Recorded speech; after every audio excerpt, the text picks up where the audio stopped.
Hi, I'm Kaylee, and today I'm going to be talking about Little House on the Prairie. I love the Little House series. I read it many times as a child, and I still reread it every once in a while as an adult. And I recently finished a reread through the series and thought, well, we just need to talk about it. But before we dive in, I'm going to reach back here to our Booktuber Shoutout book, and we're going to shout out somebody randomly. Today's shout out goes to Books with Jody. I will leave a link to their channel in the description. Be sure to go over and subscribe to them. And if you haven't already, please do subscribe to this channel and give this video a big thumbs up if you love Little House on the Prairie. I have read this series so many times. I mean, it has to be like 25 times or something insane. But every time that I reread it, I am just charmed all over again by these stories of wilderness survival told by a little girl. And it's even more poignant and meaningful because, of course, these stories are true. So we start off with Little House in the Big Woods. Laura and her family are living in their cabin in the big woods. They live close enough to family that they get to see their grandparents every once in a while, and their aunts and uncles and a few of their cousins. Their father goes out hunting in the woods and makes most of his money as a fur trader. And they have a small farm with a few fields that they plow and everything as well. The beauty of this novel and the other novels in the series is in the simplicity of the writing and the simplicity of the life that is described. They gather food and build a home. They work hard and have a little fun on the side. They harvest and gather and cook. They appreciate just the few articles of clothing that they have. And this is all they required back in the day. In this entertainment age, when we are just bombarded with stuff, it is so refreshing to be transported back to this time when things were just simpler and slower. Of course, they had a lot of privations. They didn't have the medical knowledge that we do today. So they certainly had their challenges and everything. But at least one of the things they were doing right back in those days was just a simpler and a slower pace of life. And I always really enjoy that when I reread these. So my two favorite characters in the whole series have always been Laura, of course, because we see everything through her eyes, and the dad, Pa, Charles Ingalls. He is boisterous and jolly. He's steady and strong. He's hearty and dependable. I have always been drawn to him as a character because he is a musician. He plays the violin. And of course, I'm a musician. I play piano. So I guess I always felt this sort of kinship with him because he's the one that brings music into the family. I was also fascinated by him as a kid because my dad's name is also Charles. So as a child, that was a big deal to me, like this moment of recognition. Here's this father figure from my real life carried over into a book. I always thought that was special, like, hey, that's my dad's name, it's the same. And I always felt a kinship with Laura. She is so feisty and determined. She's loud and energetic, and those are qualities of my personality as well. I sometimes get frustrated with Mary. She's just a little too timid. She just wants to play with dolls, and I think that we can see through the series that Laura was a little bit frustrated with her sister at times as well. I was much more like Laura as a kid, a little bit of a tomboy, always climbing trees, getting into trouble, saying the wrong thing, and putting my foot in my mouth. There's a real beauty to the writing style. It just paints a picture of family life on the frontier, and you really get to know these characters. So then I dove into reading Little House on the Prairie. In this book, the Ingalls family is settling down into Indian territory because they've been told by the government that it is safe to settle there. They build a log cabin and dig a well. They plow the land for fields of corn and wheat. But the Indians are close by, and some of them are dangerous. This book contains probably the most famous scene in the entire series, when Mr. Edwards swims across the raging creek to bring Laura and Mary their Christmas gifts from Santa. He claims that he met Santa in town and Santa asked him to deliver the Christmas presents to the Ingalls family. So when I was a kid reading that scene when the children open up their Christmas presents, I never really thought about the reaction of the adults. I was focused on Laura and Mary, and they got their Christmas presents and how fun. But now, rereading the series as an adult, I see that scene so differently because I know the extent of the sacrifice and the risk that Mr. Edwards took to be with them at Christmas, and the danger that he went through just to bring some little girls a little bit of happiness at Christmas time. And one of the lines says that Pa shook Mr. Edwards' hand and then shook it again. Just that little thing tells you how absolutely overwhelmed Pa is, knowing the risk that this neighbor took for his family. And then it says, Pa and Ma and Mr. Edwards acted as if they were almost crying, but Laura didn't know why. So I just love that the adults are completely overwhelmed with joy at the celebration of the season and everything. Even Mr.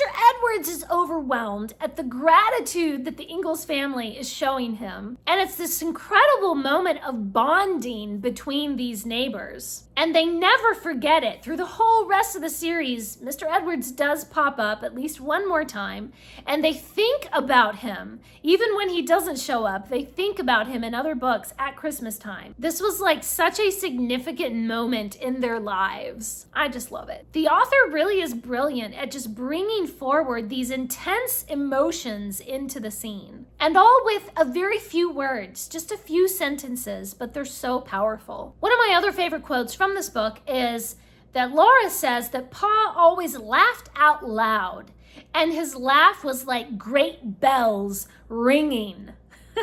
The descriptions are just so wonderful in this whole series. Then I read through Farmer Boy. So in this one, Almanzo Wilder is growing up on the farm, helping his father with the chores and planting and harvesting, but he is not allowed to go near the young colts for fear that he would startle them or teach them bad habits. But more than anything, Almanzo longs to have his own colt that he can break and ride, but his father says that he is too young. So year after year, Almanzo works in the barn and in the fields, determined to prove to his father that he is responsible and he is ready to have his own colt. So this book, more than any other book in the series, really makes me hungry because it is constantly describing all this delicious food in excruciating detail. So don't read it on an empty stomach, have some snacks nearby. But I guess when Almanzo looks back on his childhood, he just really remembers all the good food from his mother's kitchen.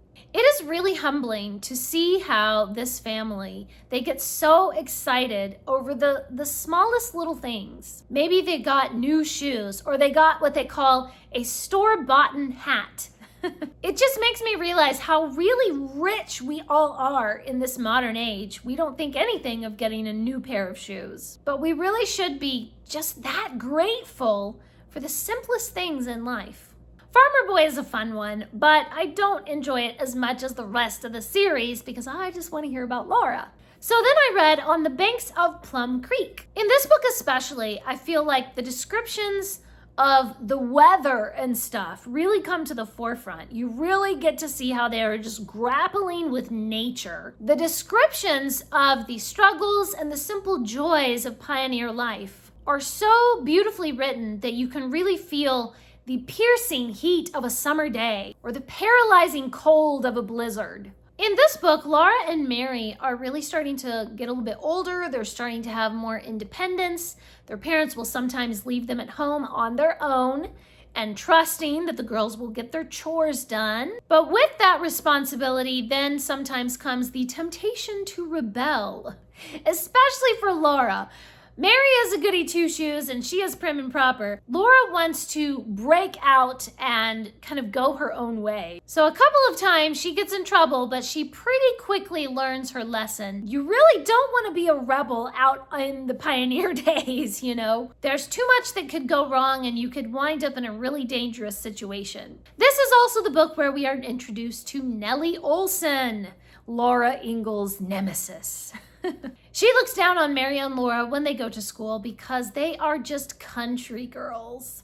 And Nellie lives in town. But Laura and Mary don't let it bother them too much. You know, Nellie is just, she's Nellie, so you just have to ignore her. She is how she is. After bugs come and eat up their crop, the Ingalls family decide, you know what, we just need to move on. Plum Creek is not for us. So the next book is By the Shores of Silver Lake. In this book, Laura and her family are following the railroad where her father has got a job as the bookkeeper. He's working for the railroad, distributing the men's pay. But the railroad men are a rough group, and Laura really worries for her father's safety. And then once the railroad has finished their work and has moved on from Silver Lake, the Ingalls family stays the winter in the surveyor's cabin, but as soon as spring begins, there is a rush to stake your claim. Settlers are rushing in on all the surrounding land, and Mr. Ingalls will have to be quick to get his claim registered before all the land is gone. It's really interesting to see how Laura and her sisters are a little more wild and free in this book. There's no town, there's no neighbors to see, so their behavior is maybe a little more unreserved, and they are influenced by their wild cousins who gallop around bareback horse riding on ponies and hooting and playing.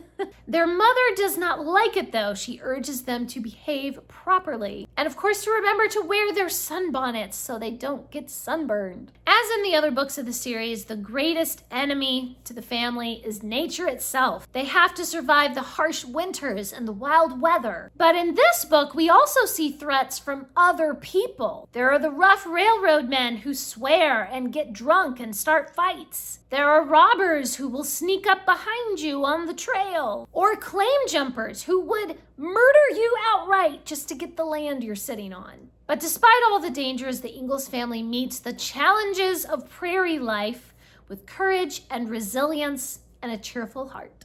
Then we have the long winter. As soon as Pa gets his claim settled and gets a claim shanty set up, he also builds a house in the new town that is being built. So when they are warned by a Native American that this winter is going to be particularly bad weather, they actually move from their claim shanty into the town. And they know that once the trains come through, they'll be able to buy meat and coal to stay warm and, cornmeal and flour and everything that they need to survive through the winter. However, the blizzards are actually so bad that they can't clear the tracks of snow and ice in order to get the trains through. And so the whole town begins to suffer. This story can get sort of depressing. There is just so much cold and darkness and disaster and privation. But of course, in the end, man triumphs over nature. And I love to see how the Ingalls family support and encourage one another, even in really difficult times. Throughout the winter hardships, Mary and Laura can study together so that Laura can become a teacher. She wants to earn enough money to be able to send Mary to college. But eventually, as they're eating less and they're just so cold all the time, their minds are just so dulled with the constant snow and ice and the wind howling in their ears. They just can't study anymore. They are starving and exhausted. So no wonder their minds are sluggish. But they never stop singing. Even when Pa can't get his numb fingers to play the violin, they still sing hymns and encourage each other through song. I just think that's beautiful. That is one of my favorite things in this book, is how much they are always encouraging one another with singing. And I also like how this book gives us a few scenes from Almanzo's point of view, showing that he's going to be an important character later on. So we hear about his precious seed wheat that he is saving up to sow in the spring. And we see his courage as he goes traveling across the prairie searching for food to feed the whole town. He's a really strong character with a very memorable personality. He earns everyone's respect, and people remember that in the next book, Little Town on the Prairie. So this book has always been one of my favorites since I was a kid, because this is the book with the romance. And because this book focuses a lot on Laura's schooling and then she's preparing to be a teacher. I'm a teacher, so stories about school always are really interesting to me. It's very near to my heart. And Laura's friends at school are sweet and kind, and they develop a really strong friend group, very loyal and generous. However, that mean snitch Nellie Olson shows up, and she makes their lives difficult. Laura often loses her temper and says spiteful things to Nellie, but Nellie deserves it. And this time, Laura and Mary and their little sister Carrie, they are the town girls, and now Nellie is the country girl living out on a claim shanty. One of my favorite chapters about school is when Laura rocks the desk. Laura's little sister has been punished by the teacher to rock a desk, basically to just rock the chair back and forth. And it's completely unfair, and Laura defies her and rocks the desk and makes so much noise that no one can even study. I love that Laura has a very strong sense of justice, and she's very protective of her little sister Carrie. And I've always admired that. Although the Ingalls family are never really particularly wealthy, at this point in the series, they are prospering, and they have a little extra money for some nice things. So Laura is able to join her friends at social events, and she's able to have nice clothing and accessories similar to her friends. And I especially love the chapter where they all buy these trendy name cards with their name printed on them. And of course, in this book, we have the beginnings of the romance between Laura and Almanzo. He is established as a potential suitor for Laura. He shows some interest in her in this book, but there's nothing definite yet. He gives her a ride to school a couple of times, and he walks her home from church, but we have to wait for the next book to see how their romance really unfolds. Every time that I reread this one in particular, it just takes me back to these memories of my childhood reading these books for the first few times. I just love how wholesome these books are, and I find it really soothing because of all that nostalgia. Then we have these happy golden years. At the beginning of the book, Laura has just gotten her first teaching certificate, and she has taken a job to teach a small school at the Brewster's claim. Mrs. Brewster is sullen and rude, and some of Laura's students are actually older than her. But Laura does her best to teach the school, but she is absolutely miserable having to board with the Brewsters. Laura wishes that she could go home at least for the weekends, but the snow and ice would make for too long of a drive out in the cold. However, Almanzo Wilder shows up in his new cutter with sleigh bells on the horses, and he drives her home and then back to the school every weekend. And this is when Laura really begins to understand that Almanzo is definitely interested in courting her, but she isn't quite sure how she feels about that yet. I've always been really inspired by the chapters about Laura teaching school. Although it's a very difficult situation, she finds a way to reach her students, to inspire them to want to learn. And she gains their respect, even though some of them are older than she is. All through the Little House books, Laura describes her happy family, how they work together and play and sing together, and how they all trust and love each other. But after seeing the misery at the Brewster house, Laura comes home and truly appreciates for the first time just how lovely her family really is. She is filled with gratitude for their kindness and their quiet ways after having to endure the rudeness and shouting at the Brewsters. And I love the scenes in this book where Mary comes home from college. You can just feel the joy of the whole family on each page. We get to see how during her years at college, Mary has gained confidence, she's gained a lot of new skills, but she has not forgotten her family in that time away from home. She blends right back into their normal family life without any awkwardness. I especially like the scenes where Mary and Laura really open up to each other in a way that they never really did as children. They connect on a deeper level. Now they are both young women and they are maturing and they can relate to each other as adults. In this book, they open their hearts to each other as sisters, knowing that they will find understanding and love. And there are some very exciting scenes when Almanzo is breaking in a pair of colts and Laura goes with him in the buggy and long drives across the prairie. Prairie, but the colts won't behave and they gallop and rear. They pull against the reins. Laura even takes a turn driving them, and you can tell that Almanzo is very impressed with her courage. I also love that during their courtship, Almanzo takes Laura to a singing school so that they can sing in a youth choir together. He has noticed that her family is always singing, and Laura often sings on their drives together. So he knows this is something that she will enjoy. I just love how thoughtful he is. In this whole series, there are so many scenes that are really memorable. These are stories that stay in your memory and in your heart for a really long time.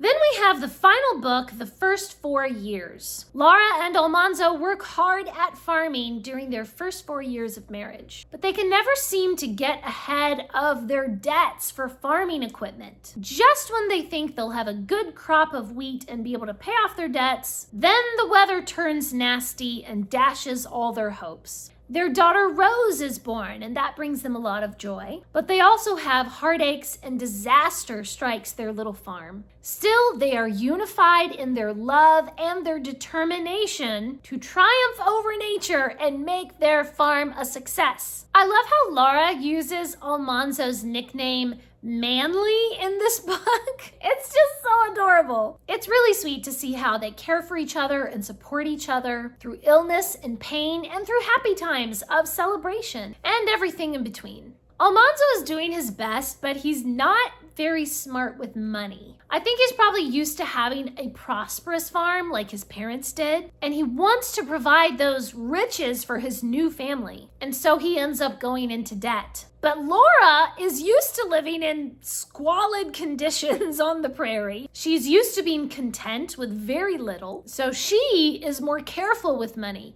And through the story, you can kind of tell that the debt seems to weigh more heavily on her mind than it does for Almanzo. This book is my least favorite in the series. It has so many disasters and heartaches, and the happy times seem to be few and far between. They get sick and people die, and they lose part of their claim. There are fires and tornadoes and blizzards and drought, and it's just so depressing. This book is also different from the others because it was published posthumously. The author never finished revising and editing it. So what we have are just sort of the preliminary notes for the book. So the book isn't complete, the writing doesn't flow like the other books in the series, and of course it's much shorter than the other books as well. So I have to wonder if she had lived long enough to be able to really edit it and complete it, we might have more focus on the happy times instead of just one disaster after another. But the book does end on a hopeful note, with Laura and Almanzo unified in their marriage, in their family,